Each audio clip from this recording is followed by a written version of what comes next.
What up, everybody? It's your boy Kentario, and I'm back again for another episode of Christ and Comic Books. And today we will be speaking on the topic of magic, witches, witchcraft being a part of anime, manga, and even comic books. Now, the goal of this video will be to, of course, discuss how it is used in those different types of media, as well as to kind of touch on how it's been used in media in general here lately, give a little bit about its origin, and most of all, give a Christian's perspective on seeing that type of thing in our content and in our media. I think it's extremely important that we have this conversation, especially with Halloween being just around the corner. Now, with that being said, I want to go ahead and let everybody know that if you like the videos that you have seen on this channel and you want to see more, please hit that subscribe button as well as that notification bell. That way you guys are given that heads up for when my next video is coming out. Along with that, please make sure that you lay hands on that like button. Hold on.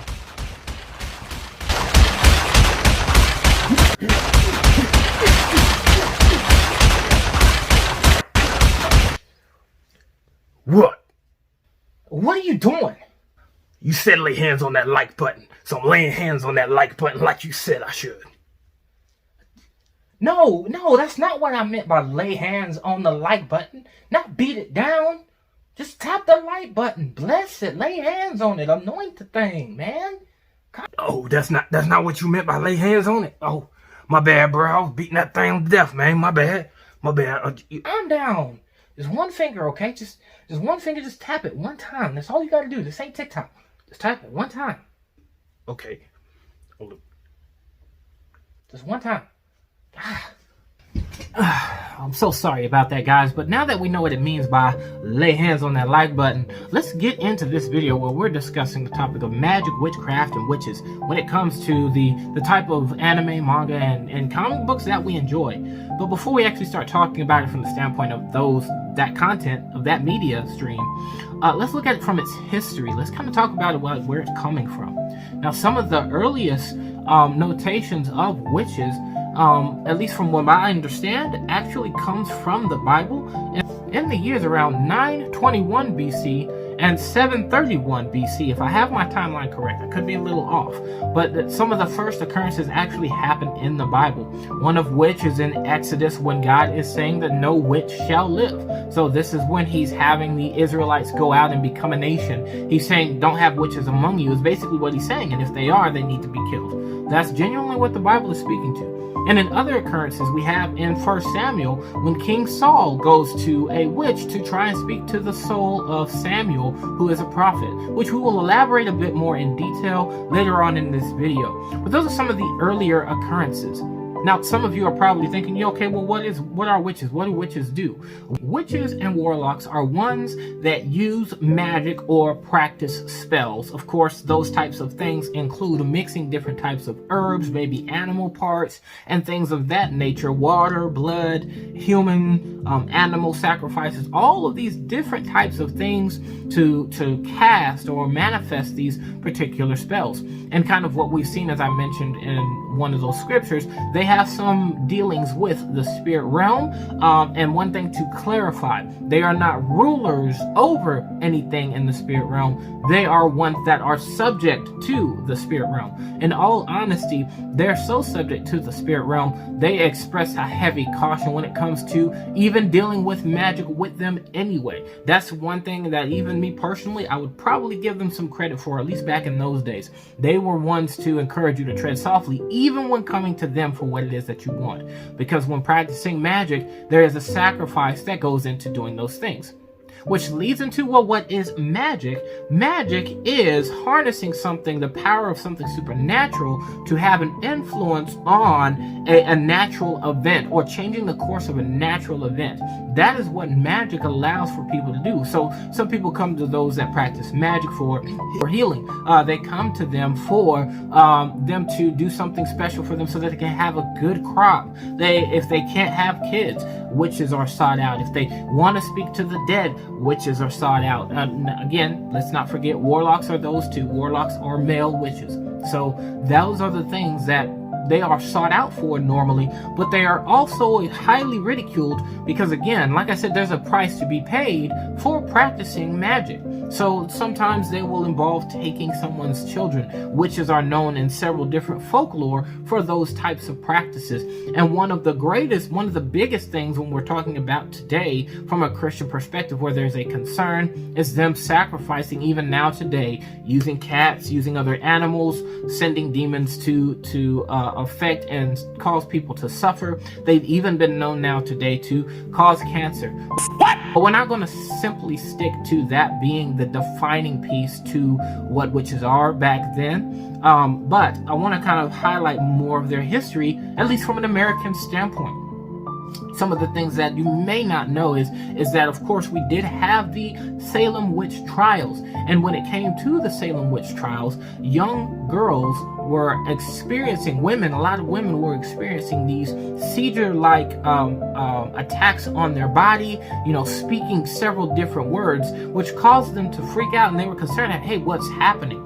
And because they couldn't explain it, they chalked it up to being the act of witches, the acts of witchcraft. And so they were on the hunt, and this is when that hunt began, to find out who the witches were. I can't remember the exact body count, but I believe it was between 4 and 8 people in total. No, God! Died in the Salem witch trials, while 30 to 40 were accused. No, God, please, no! No! So again, this was to address the issues that their women were having with getting sick, but in all actuality, this was resulting in the deaths of several other people. And I'll even get into a Christian perspective on the death of witches now today, if that should be a pliable thing. We'll even talk about that. But then in other states, they were doing the same things. They were putting witches on trial to identify, hey, you're the one causing these curses. You're the ones that's causing these bad things to happen. We need to put you to death. These are a lot of the things that were happening. Some of these accusations weren't necessarily tied to finding them in their special place doing these spells per se. A lot of them were, we have these bad things happening in our towns, so we associate that to witchcraft. Where in times past, witchcraft was the thing that resulted in that, at least that's what they were concluding in times past. Now there was even one state, and I could be wrong, but I think it was Connecticut. Connecticut was one state that actually didn't practice killing their witches, but they did, of course, put them on trial and put them in prison for the things that they were doing. And so they, of course, went on the hunt to identify any of the witches, and one woman was found. I cannot recall her name at this time. I'll tag it right there just to make sure you guys can see who it was. But this one particular witch, this is one of the first times when they actually did this to identify if she was a witch. They tied a stone to her legs, and they tied her hands behind her back, and if she sank, and they were going to throw her in the river, if she sank, then she was human. If she was floating, then she was a witch.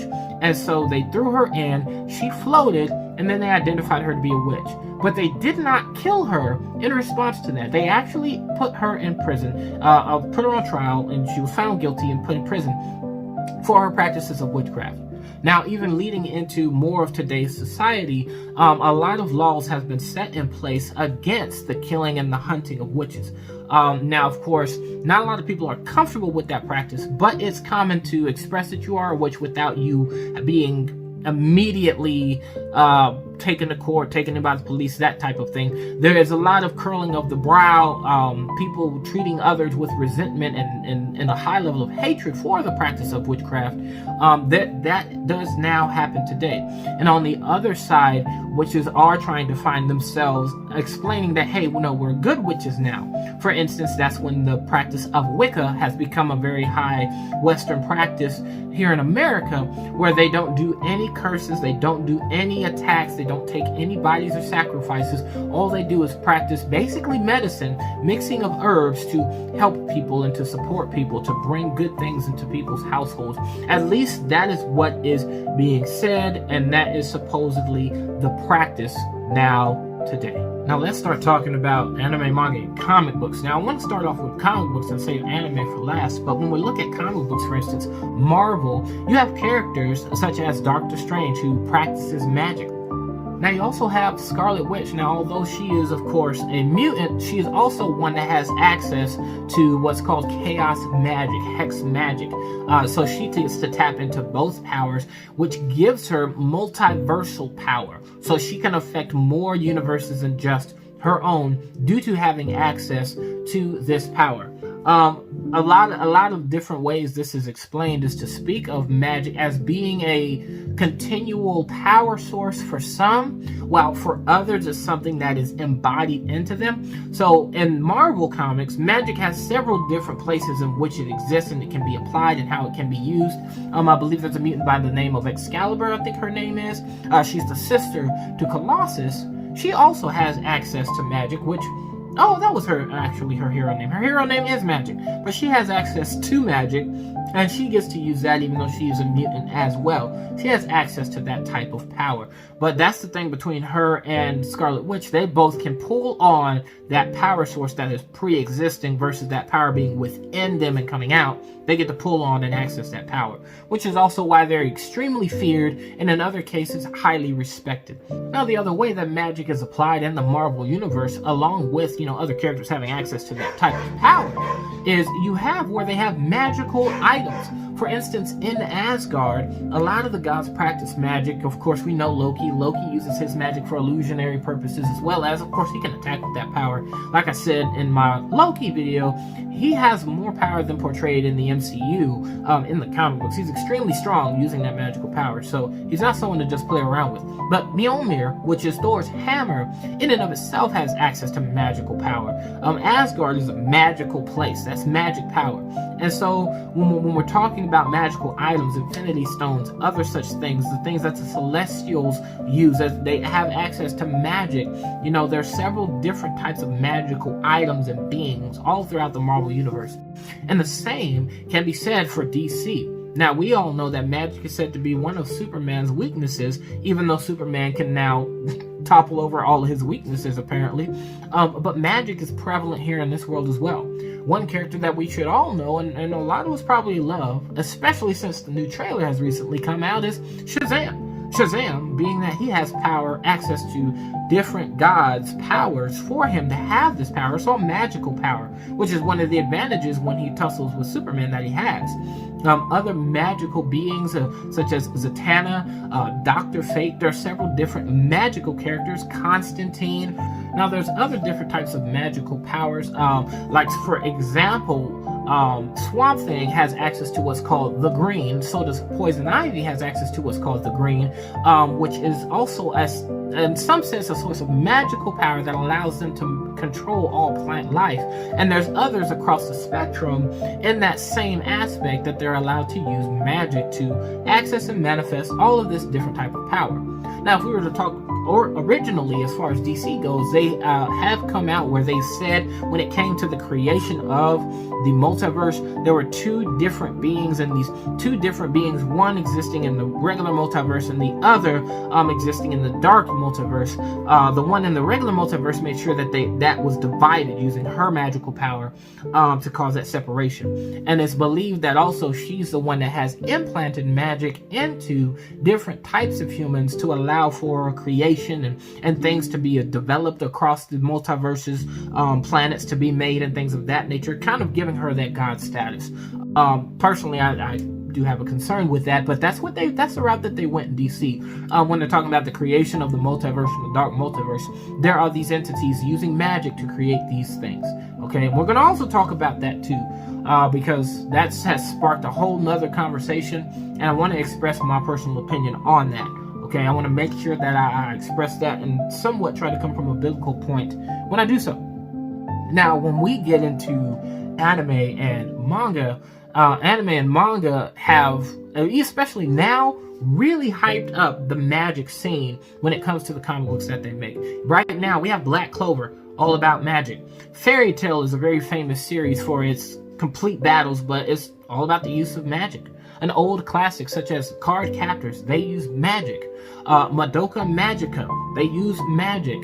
Little Witch Academia, they use magic in that series. A series known as Negima, they use magic in that series. Overlord, they use magic. That's one of the things that they love about the main witch in that series, is that she's this multiversal powerhouse because she uses magic. And I don't care what anybody says, magic don't beat the power of Christ, and you can try it, but you will fail. Okay, I'm gonna just put that out there. Jesus Solos, your favorite verse. Now, when it comes to anime and manga are different from Marvel or DC. Their different stories do not all connect. So each writer is allowed to use magic in the different way that they decide to use magic. So in some sense, you can find where they're using magic to be like, hey, we're going on this mission. We need someone to tell us where we're going to do this mission. And they'll probably go to some witch or foreseer to identify like, hey, where are we going? And they'll get that foresight. Dragon Ball did it with Roshi's sister. She was able to kind of, give them a future sight back in the old Dragon Ball days. She became an even more just sitting there side character in future of Dragon Ball Z as well.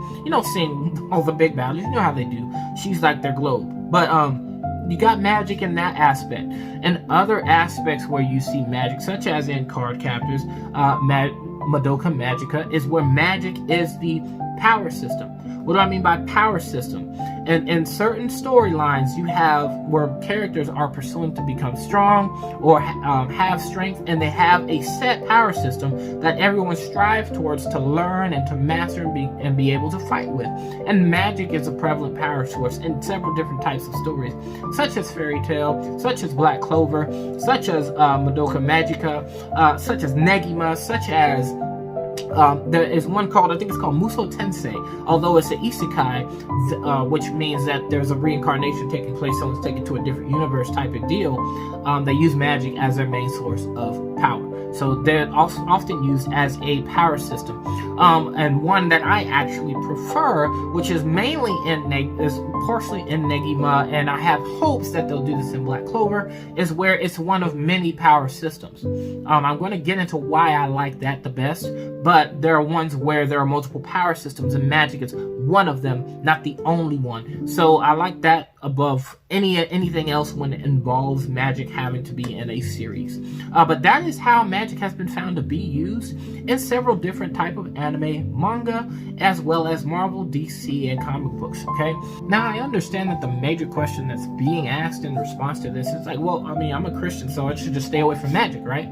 That's the major question that we're asking. So let's take a moment first, and then we'll get into personal expression. But let's take a moment to look at it from scripture, right? And when we're looking at it from the standpoint of scripture, I've already told you in, I believe it was Exodus 22 verse 18, that's where you will find where it's like when God is giving laws and statutes to the children of Israel, speaking to Moses to give to the Israelites, he's saying, no witches can live among you. Now, are they supposed to be going on a witch hunt? No, that's not what's happening here.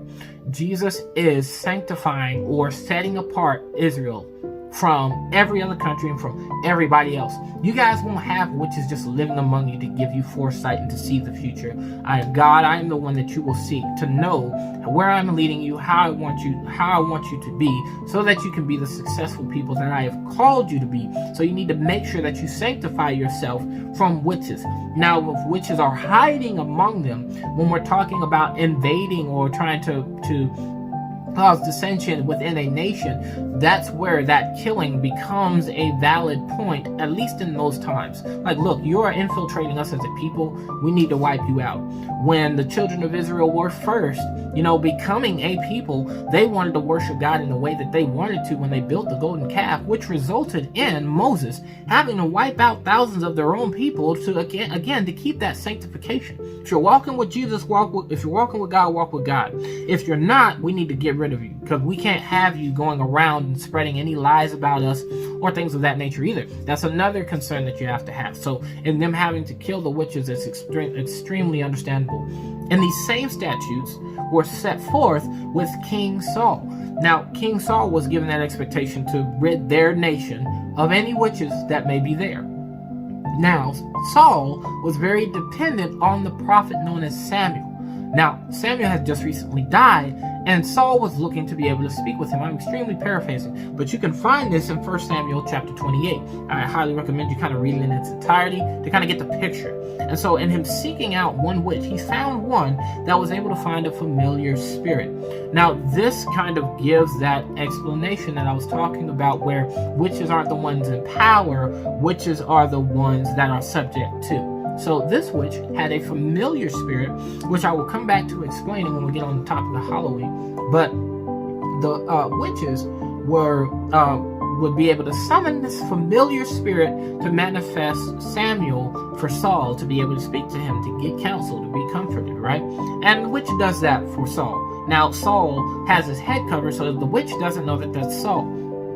But in manifesting Samuel, Samuel fusses him out because Samuel shouldn't be summoned. Samuel is resting, right? That's what's given here. It could be believed that he's in Abraham's bosom at this time. You'll want to read the New Testament to kind of get where that's coming from. But that's where he's resting right now. And so for her to have summoned him, Saul has went against any expectation or way or practice or standard that God has set for his people. For him to come to a witch to manifest one of God's prophet's souls, you done jacked up. And now that the witch has seen who Samuel is, the witch freaks out. They're like, what have you done? What are you trying to do to me? Here's something that's crucial about that when we're talking scripturally. Witches know, right, not to mess with God. That's extremely important to keep in mind. Witches know not to mess around with God. God is not someone to be played with. Witches know that, right? And when I say witches, I mean biblical witches. The old school witches, the hardcore, will kill your kid to give you a profitable harvest type witches. Like those types of witches, those are the ones that know you don't mess around with God. We can mess around with everybody else, but if I'm messing with God, I'm risking my life. Like that's how real that is. Now, that fear could be stemmed from them killing the witches. You know, oh, don't mess with the children of Israel. How dare you? But they also have there's a respect towards God. And so you want to keep that in mind when the topic of witches comes up when we're talking about stories, right? Here's the other thing, too. That's, like I said, that's the thing when I'm saying, you know, we're going to bring up witches. We're going to put witches in the story. You need to keep it real as to the aspect and the nature of witches. Sure, they were corrupt and evil and dark, and they tapped into spiritual stuff. But one, they didn't have power over the spirits that they were working with. They were subject to those spirits. And two, they feared God. Like, that's real. Don't act like these old witches were, you know, talking big against God. They were scared of God. In the New Testament, we have Paul, and I believe it was Saulus. Is he Paul and Barabbas or Paul and Silas? They went on a venture to... of course, go spread the gospel. I think they were in Rome, spreading the gospel in a portion of Rome. And in spreading the gospel, they were met with this one woman who began to praise the Lord. But Paul, in response, didn't receive those praises. He instead spoke against the spirit that was causing this woman to speak these praises. And the spirit left her body. Okay? And then she ceased doing all the things that she was doing. And what was she doing? She was a foreseer. She was a divinator. She did divinations for people, you know, spoke people's fortunes and things of that nature. Now, here's where things get, of course, tricky with that. That's why I say they are subject to spirits, not the spirits being subject to them. She was being manipulated and used by a spirit as well, okay? And with her being used by that spirit, when that spirit was cast out, she was no longer doing the things in the way that she was being used to do them. This is where things kind of reveal the nature of even humanity. What you see, what followed Paul casting out that spirit was that they were in prison. But they weren't in prison because they stopped a witch. It's not that they were coming to the defense of the witch. But the state had an issue with them interfering with their moneymaker. She made them money. So when he cast out that spirit, he stopped that money flow. So then he got in prison for it. So where humanity is, where people can be blind to how, you know, whatever it is that we are practicing is bringing us money. If you put a stop to that, that's a problem. They don't care about anyone's soul having to suffer because of these practices. They don't care that a spirit is involved whenever they are doing these things, casually doing them. It's just for the promotion of money, which kind of leads me to what we're seeing today, where witches are being portrayed in this line. I want to kind of talk about today's media. when we're talking about how witches are portrayed in today's media, in one sense, it's hyping up, the feminine movement. It's hyping up women empowerment. That's why people flock to characters like Scarlet Witch with the ways that she's being portrayed in the MCU. That's why when you look at certain movies on Netflix, you can see that witch revealing to be, oh, she's not the bad guy, she's actually the good guy. This is the truth of what was really happening. They play on these types of things to tie that to it being good, when at the end of the day, those things are not good. Those things are not of God. God does not please with those things. But that's the cover up. And that's where we're kind of getting back to that Paul moment, where it's being used to praise something to make sure that they get money. And if you interfere with that, now they don't even have to worry about them coming to take us to jail for it. They only have to leave it to the people, because the people will fight for it for themselves. There's no need for them to even speak. And that's one of the challenges that we face today. The other piece, too, that I think is extremely important with the way that it's portrayed in media, in some sense, they keep it consistent. In other sense, such as anime and things of that nature, comic books, they almost are stepping away from that just a little bit, where the truth is, to practice those things, there's a sacrifice or a cost that comes with doing those things. Some movies and things of that nature do a great job of making sure they point those things out, but there's other media like Black Clover, like there's no cost. It's just like, oh, I want to become stronger, boom, I have a new magical power. Like, that's it. Like that fairy tale, we just want to go to the next level, giving them all this high magnitudinal power with no cost. They are hyping up magic to be something when that is not magic. That's a deception, which is something that personally I want to warn you all about, is be careful of those types of things. That's where I have that concern, is when they are making magic so very prevalent in today's media, the way that they are, and the way that they're connecting it to women empowerment. That is a deception and manipulation that, at least for Christians, that's something I want to warn you about, church. I want to warn the church to if you're watching something, don't think that you can just watch it and it's okay without being concerned with, one, the story that it's telling, two, that they are misinforming you about how this stuff works and functions, and that becomes your portrayal. And then when it actually happens to you, you're all kinds of confused, like, I thought it worked like this. No, you were deceived. You've been deceived the entire time. It's going all the way back to Adam and Eve with the tree. It's all a big deception, okay, so that kind of just leads me to more of what I'm talking about, though, is that's the biggest warning. Look, if it's evident there's a deception, a manipulation, an agenda, a deception taking place, leave that stuff alone. It's not worth your time. It's not worth your time. It's just a distraction. Leave it alone. I don't want to give it even the power of saying that it'll corrupt you and welcome spirits into your life. It can, but I speak against that, and I'm not giving it any power in the name of Jesus.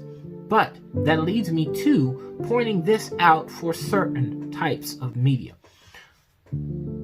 If there is a story being told where magic is a part of it, but not the meat, not the main source, not the focus, that's something where, sure, be careful, but if you are aware, if you are mature, you can handle watching that type of thing. What did he say? You can handle reading that. You can handle ingesting that, because what that does is that is a depiction of reality. Now, I can see the church saying, no, we don't have nothing to do with magic. We don't have nothing to do with witchcraft. We don't have nothing to do with that type of stuff. No. All right, cool.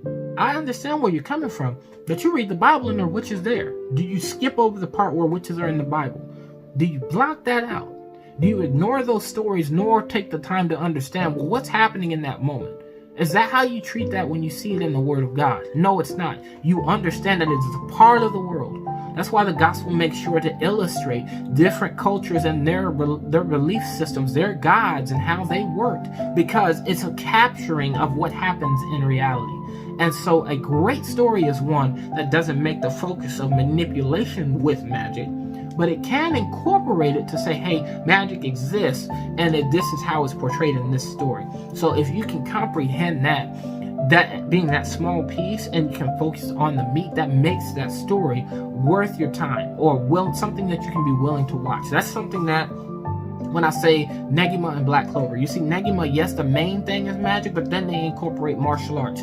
Then they incorporate ki and chakra. Then they incorporate science and using science in a technological format. So the different ways that people have access to abilities and skillful fighting styles, those types of things, that's where when I'm talking about watching anime, okay, I get it. That's cool.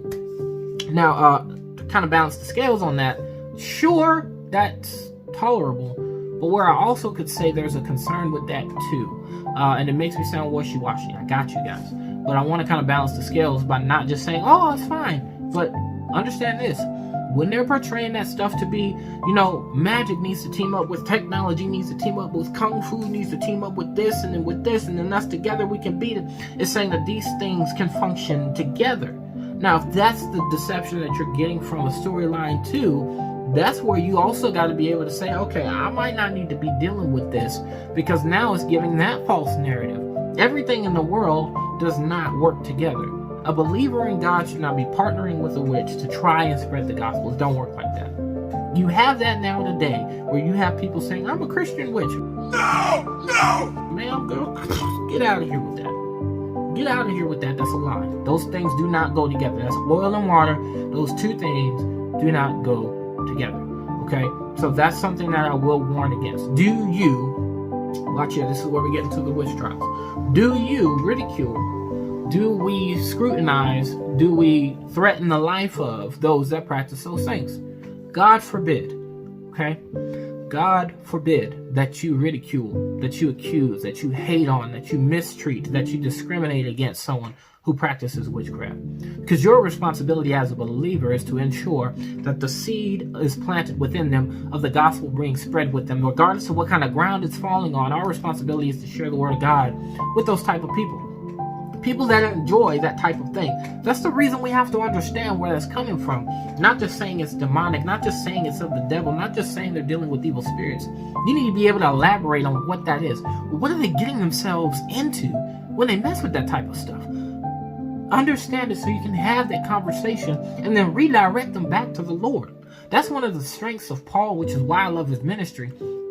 It's because Paul went out, understood the religious practices, the business practices even, of other nations and countries, and was able to spread the gospel with that type of understanding. If you really want to spread the gospel with people that practice stuff that you don't or don't believe in, you have to understand what they practice to be able to share the gospel with them about what's wrong with what they practice. So for me, when I think about the Salem witch trials, when I think about how witches were killed back in those days, when I think about how they're discriminated against even now today, my urgency is either one, separate yourself. You know, if the content's coming on your TikTok, block it. If you're seeing those types of videos on your YouTube, don't subscribe to those channels. Don't watch their stuff so you can comment and say something mean to them or tell them you need Jesus. You're not trying to minister to them. You're just trying to talk junk. You're not trying to help nobody.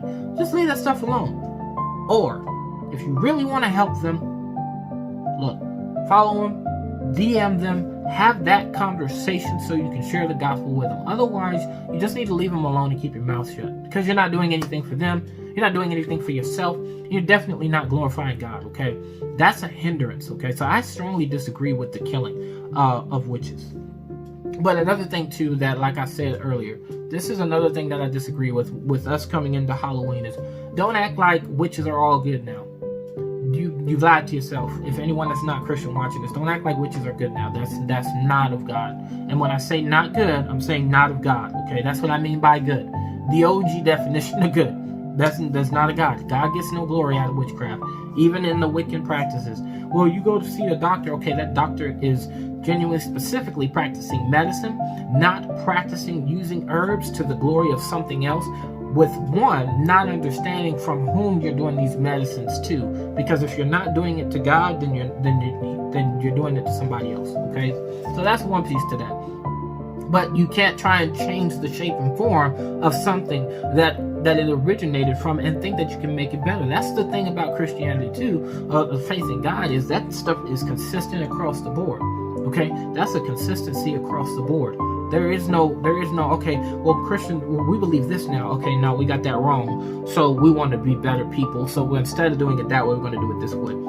That's not of God, okay? When we're talking being of God and being of His Word, That's what I mean when I say that. So in twisting that to say that there are good witches, they're not. There are those, when we're talking particularly Halloween, that are still making animal sacrifices. They're still making human sacrifices. They are still casting spirits into people and afflicting their lives. That still happens today. For a lot of people, for some people, that issue stems with people even to the point of getting cancer. That was one of the concerns with one of my aunts that passed away, was someone had went to a witch to curse her and she got cancer and she passed away. So witchcraft is nothing to play with. But it's also something where you are covered by the blood and by the love of Jesus, which is why I wanted to have this conversation. Sure, we got anime that has it in it. Sure, we have comic books that have them in it. Should we completely stay away from them? You better use your discernment to know what is and is not acceptable. But for me, man, I'm going to go ahead and tell y'all, that's just not for me. But thank you guys, and I hope y'all have yourselves a blessed one. And thank you for watching this video.